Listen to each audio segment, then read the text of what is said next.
অনেকেই কমেন্ট করতেছো কয়েকদিন ধরে যে আপু একটু প্লাজো কাটিংটা দেখান, প্লাজো স্টিচটা দেখান। তো আজকের ভিডিওতে প্লাজো স্টিচটা দেখাবো।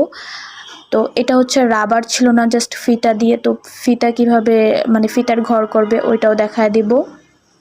আর অনেকে হচ্ছে যে প্লাজো বসলে হচ্ছে যে একদম কমফোর্টেবল ফিল করে না, মানে এটা কিন্তু হচ্ছে কলি ছাড়া প্লাজোটা, হিপের যে শেপটা কলি ছাড়া।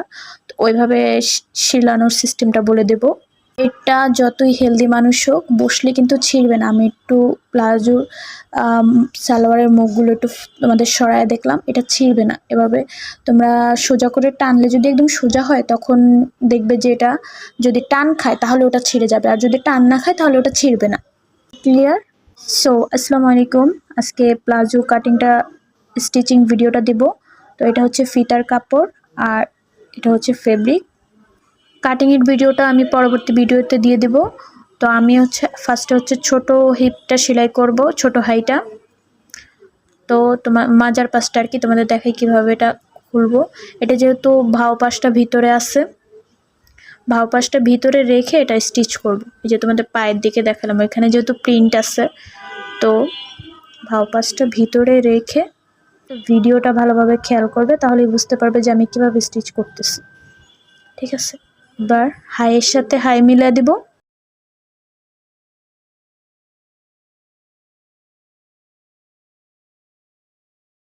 এবার হচ্ছে সেলাই করে ফেলবো। ঠিক আছে, এখানে 1/2 ইঞ্চি ধরে এটা সেলাইটা করব। এখানে কাপড়টা আগে মিলিয়ে নিলাম, তারপর মিলায় সেলাবা। চেষ্টা তাড়াহুড়োর কোনো কিছুই নাই, জাস্ট দেখবা যে তোমার জিনিসটা কতটা পারফেক্ট হইতেছে। তুমি তাড়াহুড়ো করলে বানাইলা, জিনিসটা পারফেক্ট হলো না, কাস্টমার কমফোর্টেবল ফিল করলো না, তো ওইটা তুমি বানায় কোনো লাভ নেই, তাই না? তো জিনিসটা মিলাইয়া ভালোভাবে আস্তে ধীরে সুন্দরভাবে ফিনিশিংটা দেওয়ার চেষ্টা করবা। তোমার যত ভালো ফিনিশিং হবে তোমার কাস্টমার তত বেশি স্যাটিসফাইড হবে। তো এবার হচ্ছে আমি 1.5 ইঞ্চিতে একটা মার্ক করব, 2.5 ইঞ্চিতে একটা মার্ক করব। 1.5 ইঞ্চি হচ্ছে আমার পিতার বটাটা, আর 1 ইঞ্চি হচ্ছে আমার ওই সেলাইয়ের জন্য। তো 1 ইঞ্চি মাঝখানে ফাঁকা রেখেছি। এবার দেখো কিভাবে করে সেলাই করতেছি। একটু সেলানোর ভিডিওটা ভালোভাবে ফলো করলে তোমরা ইজিলি বানাতে পারবা। অনেকে হচ্ছে ফিতার ঘরটা বুঝতে পারে না যে কিভাবে করে। তো এবার হচ্ছে 1 ইঞ্চি পরে যে এটা সেলাইটা হবে, 1 ইঞ্চি ওইখানে হচ্ছে ফাঁকা জায়গা, যেহেতু ওই জায়গায় কোনো সেলাই হবে না। তারপর সেমভাবেই সমান করে টান দিয়ে ফেলতেছি।